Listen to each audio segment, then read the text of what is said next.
class is called Why So Serious, and the whole nature of it is that you can get better at jiu-jitsu without having to stick up your butt.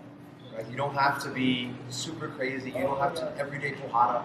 And if you do, like, everyday pohara doesn't mean every single roll is to the death. That's not what that means. It just means trying your best and giving it your all, whatever that means. And your best doesn't always mean 100% until your body's redlining and you get injured. Like, that's just how to hurt yourself. And so I'm going to hopefully be teaching you some concepts as well as some games, and even games that you can play even if your training partner doesn't know you're playing, which is my favorite kind of game. My favorite way of drilling and getting better at jiu-jitsu is my training partner thinks that we're having a roll. And I know that I'm trying to do something entirely away from that. So they're going to roll with me realistically. They're trying to beat me up or trying to tap me or take me down, whatever it is, and I know that I have another mission that they don't know about. And it's really fun because say that you're not the best person in your team, and you lose a bunch. Your only measure of success is tapping out your opponents. You're going to be miserable for a very long time. Or, so now you change it. Well, today, I'm not going to be armbar. Or today, I'm simply going to get to half guard. Or today, I'm going to do something silly. Today, I'm going to grab someone's pinky toe. Right? Or today, like, Natasha's got a great example of this because she's made some things up. She has moves that are not jiu-jitsu moves. They're just weird things. And so she'll be rolling with me, and she'll do one of her, like, weird things, and then she'll be like, 5 points. And I'll be like, what? She's like, I just got 5 points.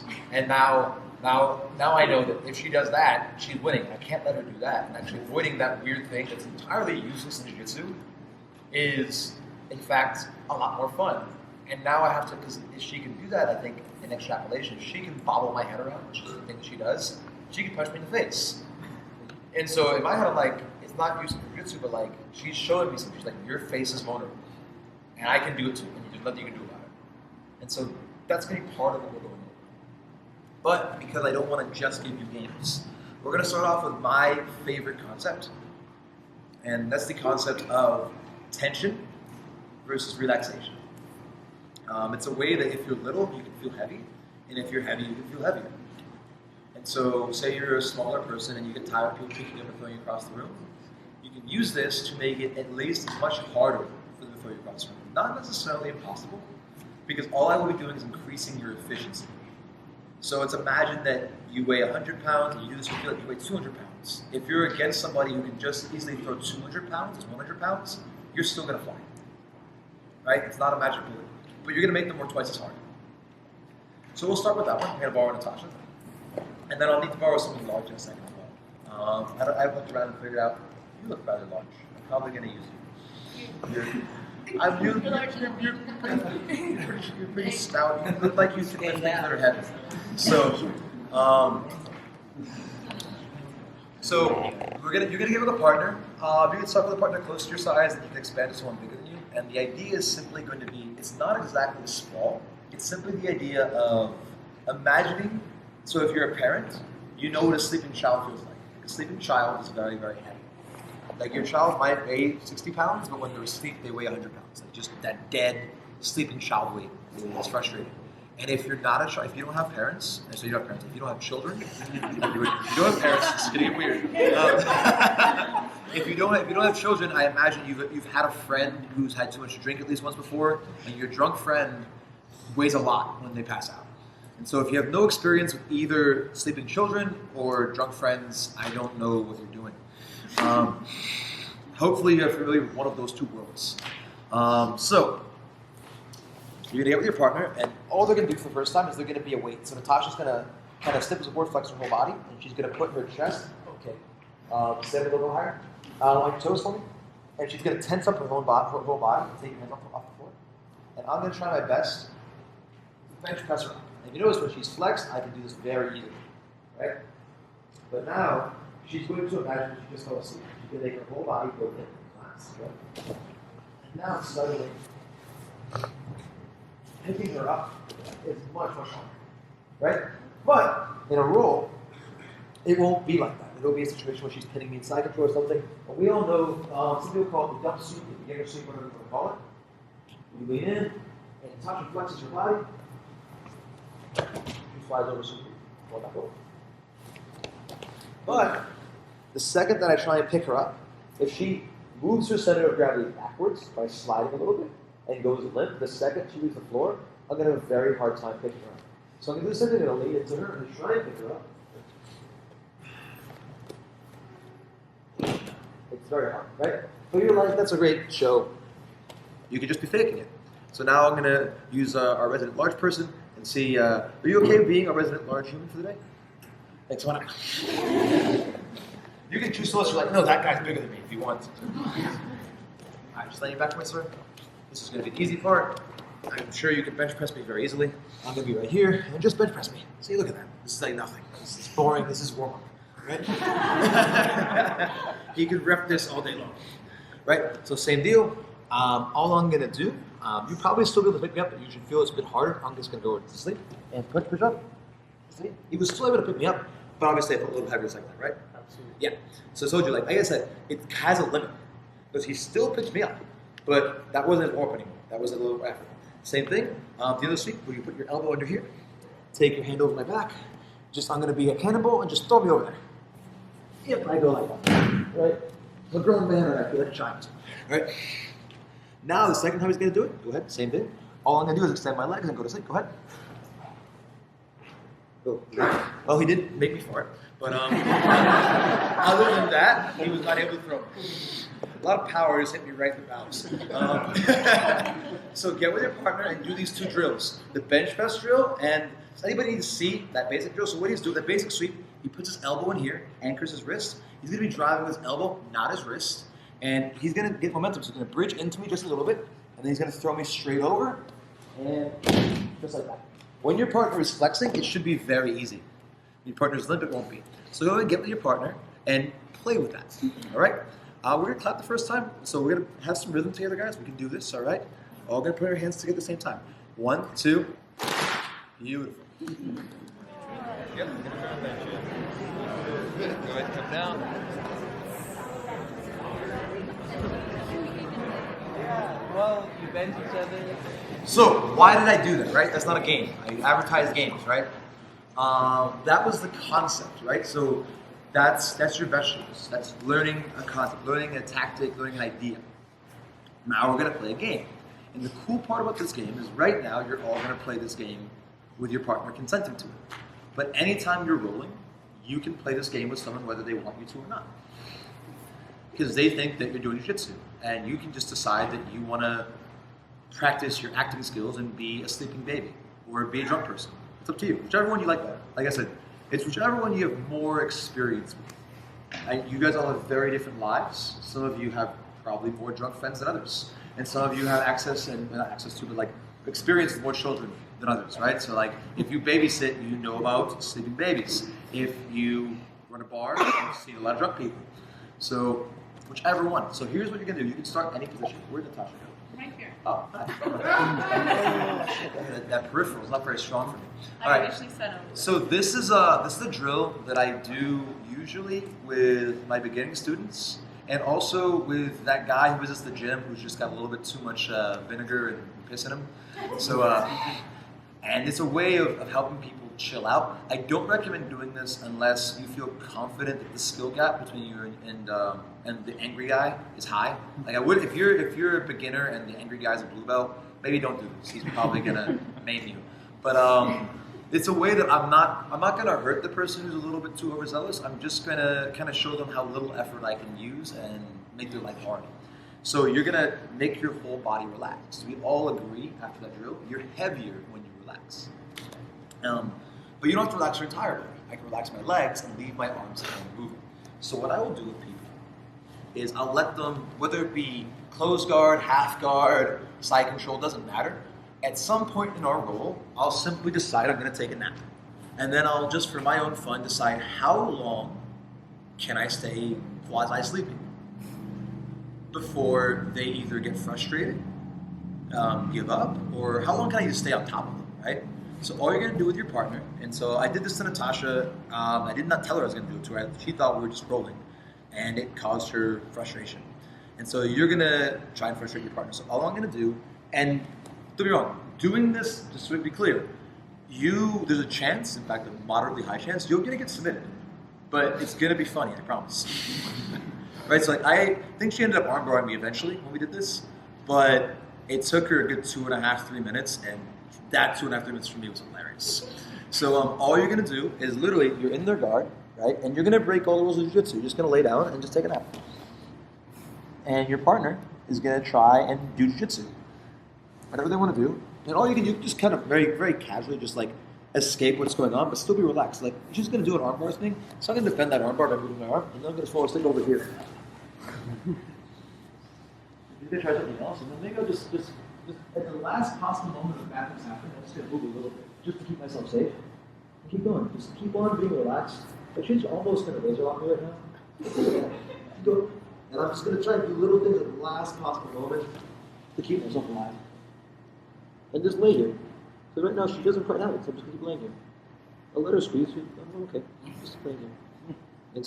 And she's so focused on what she's doing that she's not defending something else. It's like just like, I'll posture up for a moment and go back to sleep.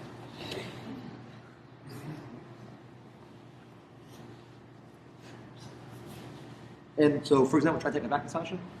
As long as she can't take that knee off the floor, she can't take that back. She has to move that knee to take that back. So I'm just going to use this one arm, being alive. The rest of me is still sleeping. And just do this.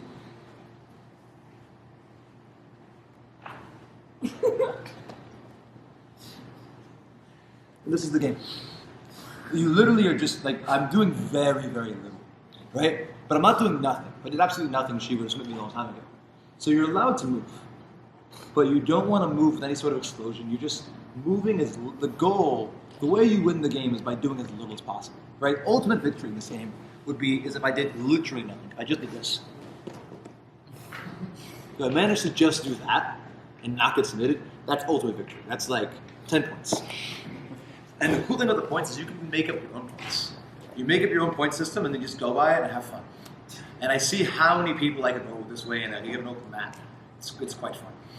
It's frustrating as well. And so for the person who's receiving it, it's not fun. But this game's for you.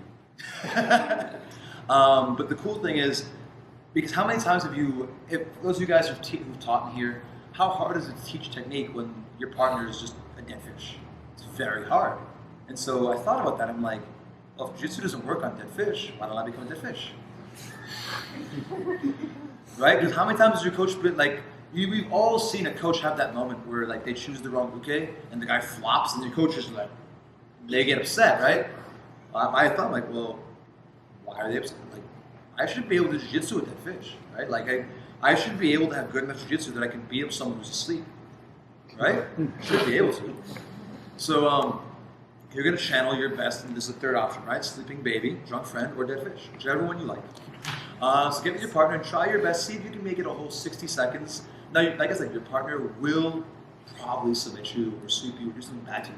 But still, try and beat your best time. If they do, just start again, do it again. People that are receiving it, right, don't go ham. Like, your job isn't to, like, viciously break your partner's arm to teach them a lesson. That's not what this class is about. But go ahead and play the game and see if you can't beat your partner's time. Go back and forth a few times and see who can be the sleeping baby the longest, all right? And we're going to clap again. So this time, I think we had a few stragglers last time. This time, we're going to really channel our inner rhythm. You guys can do this, all right? Ready? 1, 2. Like I said, so I'm not telling you that at your next tournament, this is the time, right? Right? And like, even if you're having a good day, right? Like, I've had tournaments where, like, back at Blue Belt, where I was up, like, 35 points or something. And then I did stupid things, and like, I'm like, I was up 35 points, I went for a flying armbar, landed on my head, flash knocked myself out, woke back up, and then was still in the match. And I ended up like, but I'm not telling you this is the time. Like, tournaments are not the time for stupid things, unless you want to knock yourself unconscious, right? It's not fun. But you can mix this in. So what is the actual application, right? So this is a way of kind of proof of concept, right? Most of you probably got submitted if you were kind of staying true to the game, but you felt moments where like, wait a second, he couldn't do anything for this moment, or she couldn't do anything. You can take that little idea, and so there are moments in my game where from my legs down I'm relaxed, and my upper body's fighting. Or the other way, my chest is relaxed, and my legs are transitioning. Being able to consciously make the consistency of your body soft or rigid, depending on what you need for the situation, is very valuable. And that's what this drill teaches you. And the fact that you can play this game when other people think that they're having a serious role is in my opinion, more fun. The more serious my opponent, the more fun I have just making a mockery of it. Which isn't to say that like I have a problem with training partners that want to be serious, but I think that constantly playing our A game every single time leads to very stale and boring jiu-jitsu. I want my jiu-jitsu to evolve, and if it's not a matter of like I will collect every move in jiu-jitsu because I can't play every move in jiu-jitsu. Alright, so what we're going to do now is another drill. But this drill is, in my opinion, how we will learn how to flow roll. I don't think that mutually moving flow rolling is for everyone. In fact, I think it's not for most people. By mutually moving, I mean Natasha and I, we're going to act out a scene of how it usually goes in open mat. Hey, Natasha, you just want to flow? We're just going to flow. I promise. It's not nothing hard. We're just going to flow. Right? And we slap, bump, and it starts out cool. We're all moving slow, and everything's great. And then maybe I drop down a little fast, and I enter a single. Natasha's like, hey, he's moving too fast. And so then she hits me with a nasty underhook, up to the guillotine. And now, like, well, she's moving too fast. And I go harder. And then she goes harder. Next thing you know, like, it's 80 cc's, right? Next thing, now she's on my back, and I'm like, and things are crazy for no reason. I'm spinning around. And this is a flow roll, right? And then she's like gritting her teeth, trying to break my neck. Like, it's not a flow roll. But the reason it's not a flow roll is because when we're both moving at the same time, it's very hard for me to flow while the competitive piece of me is judging, are they cheating? And the second I feel like they're cheating, well, if they're cheating, I'm cheating. And we're going to get rid of that. We're going to get turn-based rolling that I call Jiu-Jitsu chess. We're going to play the 3-move variation. I have a nice stereo system. This variation, what I like about it is you have no limit as to how long you can stop and think about your move. But if you do not move fluidly, it counts as a move. And if you make a mistake, it counts as a move. But when you get submitted, you don't reset. They let go of the submission, and you keep flowing from that spot. Natasha and I are going to demonstrate what that looks like. And so the match could begin as simply as this. I'm going to do a very poor set of 3 moves. Then she'll probably do a better set of 3 moves, then I'll respond. So 3 moves could be 1, 2, 3. This is a horribly inefficient way of doing 3 moves. Natasha will now do 3 moves. 1, look how much she just did a little move. Keep going. Turn it up. 2, and finish the armbar. 3, I tap, we don't reset. So now I have all the time in the world to think. Let's turn to it. I have all the time in the world to think about, well, she just armbar. Well, we're erasing that. How could I have gotten out of that? And I think of a bad idea. Also important, whatever muscular consistency she has must be maintained. So at the end of that sequence, she had active legs. They must remain active. But if she was lazy and she had relaxed legs, and she feels me starting to resist, she can't now activate her legs to this. That's cheating. And once you realize that like, this is not real, and how many times you tap doesn't matter, you're free. So I can try something different. I can try something, so I can be like, well, what if I did a platform? Would that look? Can I try and throw my feet up? Well, that failed. I wasted move number 1. We can try this. Move number 2. Move number 3. All right. Now, if you look, she's in the exact same position. She could choose to practice that again. Let's hit that same armbar again. Or she could try something different. It's really up to her. But she's going to move again. 3 moves. Let's go. 1, 2, 3. This time she chose to not quite as efficient. This time I'm going to try something cool. 1, 2, 3. So I landed loose. Now she's going to move. 1, she takes her arm out. 2, she's over here. 3, she's falling into a leg lock. Right? But she didn't do the best leg lock. But that's fine. And we just want to keep moving. So I'm not restricting you. You can do anything you want. But the whole idea is to try and see what happens. You can be creative, or just easily you can restrict yourself. You can be like, I want to work guard passing and get your cleanest guard passes. Right? So maybe at one moment it takes you 3 steps. Well, I want to cut that down to 2 steps, and then I have a 3rd step for finishing. So get with a partner and open the game up. 3 for 3 for 3 for 3 for 3. If you're a black belt and you're with a white belt and your 3 moves is just murdering them, well, restrict yourself. Now you move 2 moves, and then you move 4. But don't make any number adjustments until I tell you guys you can. I want everyone to be 3 for 3 for now, and I will say adjust. And if you can personally decide with your partner, like, hey, yeah, we're going to adjust this, and I'll give you 4 moves, and I'll take 2. But you don't get to look at your partner and be like, yeah, I think you get 1 move and I get 7. I think that's how I want to play from now on. It has to be something that you agree on. But the whole point is not about winning. It's about us trying to understand. I've had times with Natasha where she has 3 and I have 1, and she's messing me up, but it makes me be creative. Like, how could I get out of this in 1 move? It's all about how fluid you are. 1 move could be all of that, or 1 move could just be that. It's all about how well can you move fluidly. Have fun. Play some chess. 1, 2. We're acting like it was blood sport. I didn't hear any screams. There was a lot of laughter. So that feeling you just had, that's what flow rolling is supposed to feel like. I imagine for at least one person in here, that was the first time. Right? And what were you going to do? Because your mind was stimulating. In your head, you're like, oh, this is weird. A lot of things that you think you're good at, you did them and you're like, oh, wow. You landed and you're like, oh, this is ugly. Right? I'm so out of position. I'm so loose. And you didn't know why. Well, because when you're rolling for real, you will make those mistakes. And then you'll have to make 3 or 4 micro moves, or micro adjustments, right? to fix them afterwards. But that's inefficient. By doing this, you're going to learn to land where you meant to land, right? You're going to learn to land there on purpose. Little tiny things, right? Like one of my favorite one of these details is, most of us learn, I'm going to do a pantomime armbar. A pantomime just there's no one.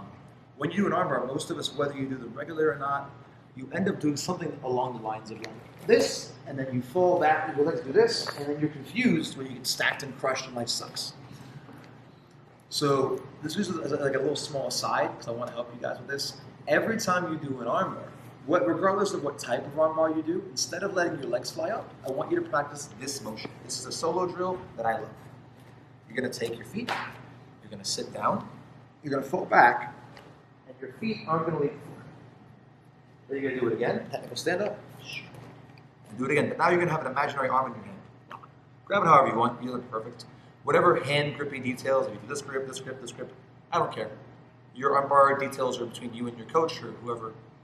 Just keep them tight, sit down.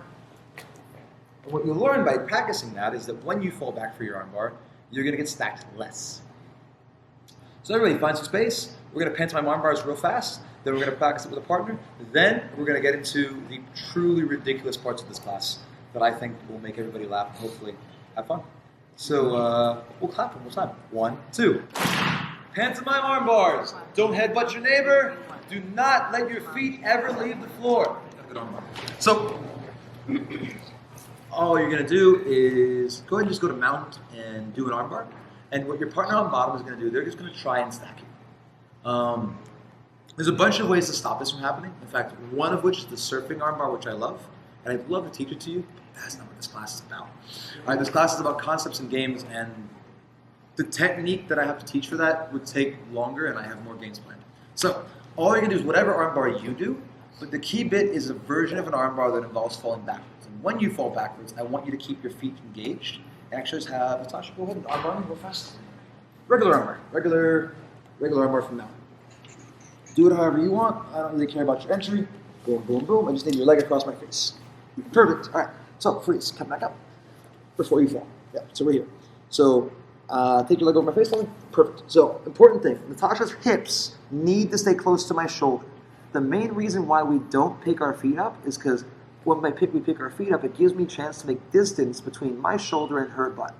Her hips, butt, whatever you want to call it. The closer this is, the harder it's going to be for me to escape. I'm sorry for these odd pauses. All right, so Natasha's going to curl her heels into my neck, and now when she falls backwards, her feet are not going to go fall backwards. I'm going to let her go, and notice that happens. So the first time good, she's going to come back up, and now sit back up again. When she falls off, I'm going to try to stack her, and as long as she drives her legs down, I should have a hard time. Go ahead. I'm not going to if I want, I can defend, but go ahead and fall back. As she falls back, notice how I'm having that kind of problem. Is it possible for me to still get up? Go ahead and keep curling down. It's actually very hard. for me to get up. Comparatively speaking, if Natasha did not actively do that, if she had her legs relaxed, I come up very easily. So why am I not teaching you an armbar? I'm not teaching you an armbar because it's jiu-jitsu camp. You guys don't know an armbar. Right? I can teach you a better armbar, but that's not what the class is about. This is just about this one concept and playing with it. So get with your partner, do a mount armbar, and just have your partner try and sit up. And then we're going to get into the next game, which was inspired by the Power Rangers, but I'm going to call the Street Fighter game. Don't worry, it's a little teaser for later. Don't worry. Have fun with your arm bars. 1, 2. The last 2 games are ridiculousness. So this next game, its only purpose is to lighten things up. It's not going to actually change your jiu-jitsu at all. Every other game I had like an underlying purpose, right? An underlying thing. I'm teaching you how to relax, teaching you this, teaching you that. The purpose of this game is simply to keep things light. Because how many times you thought you were having a happy, pleasant roll, and then you see that look in their eye, like maybe you tap them, maybe you pass the guard, maybe you're having a bad day, and you're like, this is not happy anymore. This is something else. And if you're an MMA fighter or you're training for self-defense and you want to like kind of test your mettle, it's fine. But both partners should want to do that. Like if only one person's like, this is war, the other person is like, la la la, this is a recipe for disaster. So what we're going to do is we're going to be the la la la person. So there's a rule. All you guys are going to do is find someone similar to your skill level, and you're just going to have a regular roll. I'm going to say, for me, I never roll harder than 80%. And this is something that I owe to Christian. When I met Christian, I was averaging about an injury a month. Because I, like most of you guys, was taught, in most sports in America, right? How much do you give? You give 110%. And so I brought that over to jiu-jitsu, and I would constantly be hurting myself. And then what I would do, you tape it up, or you put your hand in your gi, you roll with one arm, or you put some tape on it, whatever it is, and you keep training. By taking my rate down to just 80%, and humbling myself and being like, if I have to go 81%, I just lose. And I go get better jiu-jitsu. If I need 100% of my physicality in order to defeat someone, I should just get better at jiu-jitsu.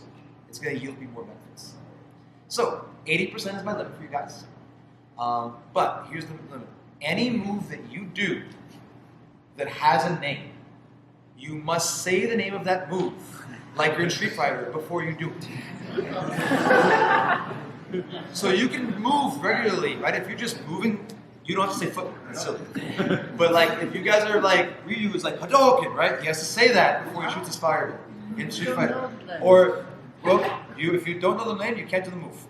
So you have to say Kimura, Americana, Flower Sweep, right? If you have a move that you made up, today is the day that you name it.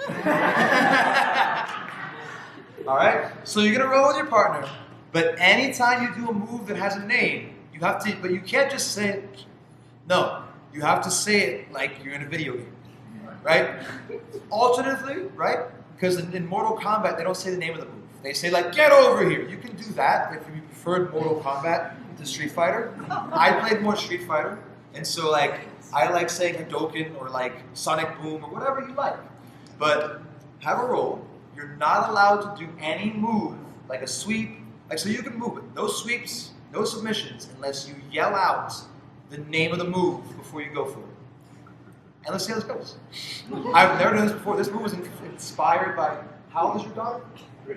Inspired by a 3-year-old. Because I was sitting down watching Power Rangers with her, and I realized on the Power Rangers, they do this. Before they do any move, they yell out the name of the move. And I was like, oh, we're doing this. So you guys are my first group. I was inspired to do this a few days ago, so let's see how this goes. And videographer, please film this. Please film this. All right, everyone ready? 1, 2.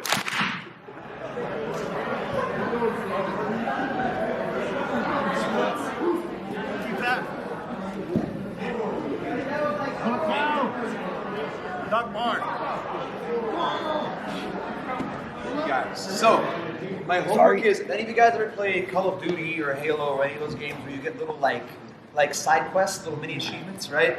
So like, even if you lose the game, you might have like headshot, or you have to like you jump to the waterfall, and like any random thing.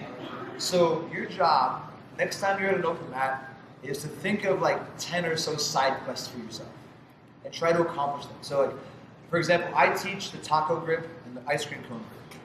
And so like one of the things I have is like 5 seconds holding taco grip. I get my taco achievement. And I get double taco, I can get 10 seconds holding both feet. Or like, and so anything, so you're gonna set yourself, maybe trying to do a cartwheel, maybe like anything. And so you make up 10 things. It could be hitting, it could be something more like, if you're not as silly as me, it could be something actually useful. I have to take the back 3 times. I have to hit 3 kimuras. I have to hit 3 rear naked chokes. I have to give someone 4 arm bars and escape bar 5-4. Give someone 4 arm bars and escape 4 arm bars. Whatever it is, you make up your own list of achievements and then you see if you can do them. Or you can be like me and mid-roll in the back of my head, think of some achievements, and then start doing them to people. And it really livens things up. So this is for the rest of camp, I want you guys to try and think of some achievements, and every open mat, try and achieve some things. Now, our last thing is this game. It's my favorite game. It has tangentially something to do with Jiu-Jitsu. It's called the Knights game, or Jousting. I've played this game at Club once before. We have a current reigning champion, one American, actually, are they American or German? I don't remember. They're German-American guys. They're half German, half American. Each of us can say that, and probably not, but sorry guys. They're Americans who live in Germany. There we go. And so they won the game. Here's how the game works. Josh, where are you? Can you find do you want to be a horse or a rider? Definitely a rider. You're a rider. So find yourself a horse.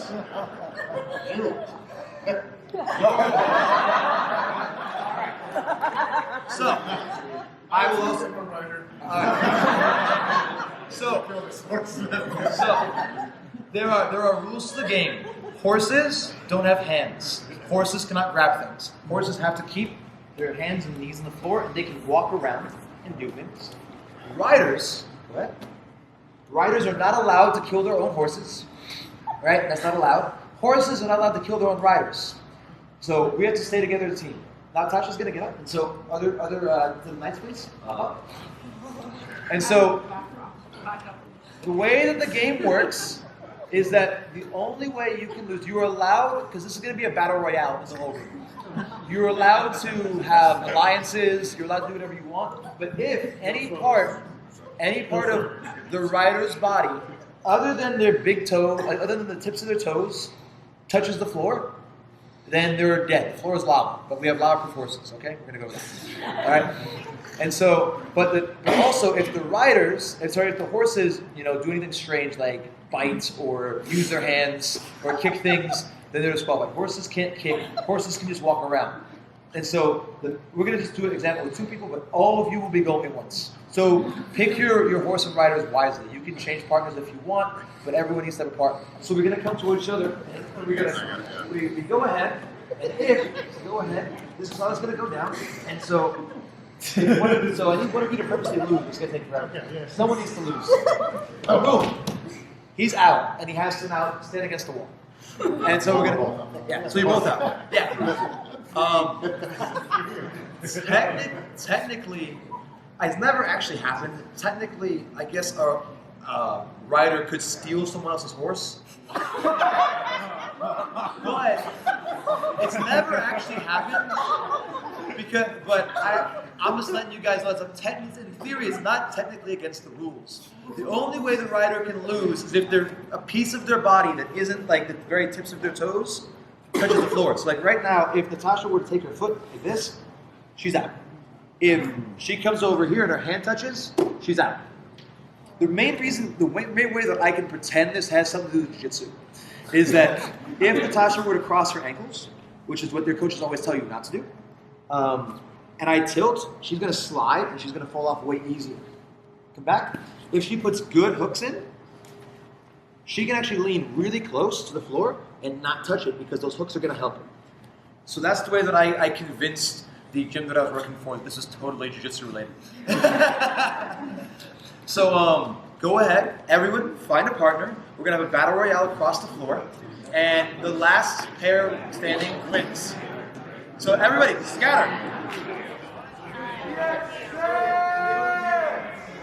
Alliance? Yeah, we'll go that way.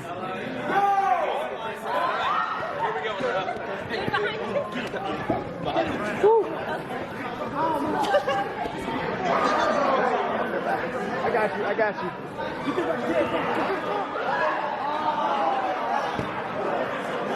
Oh, there we go.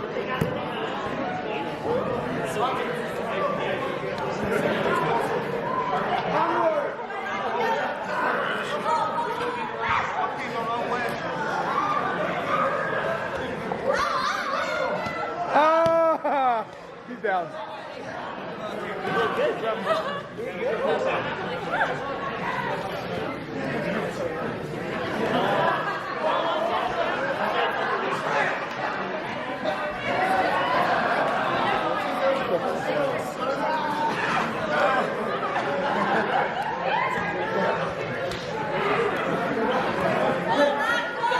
Damn, Rocky! Oh.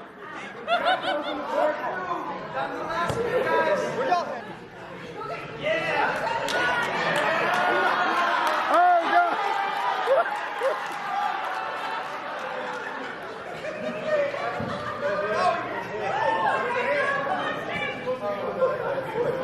Jesus! Oh! Oh!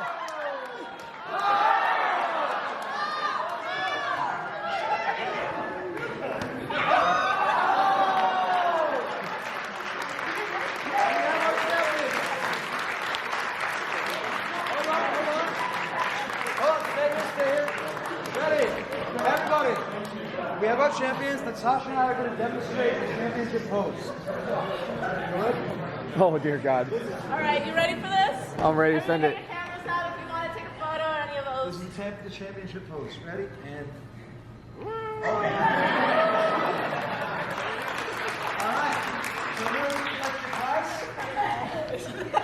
horse and rider. The champions of the first ever Arizona Camp Jousting competition.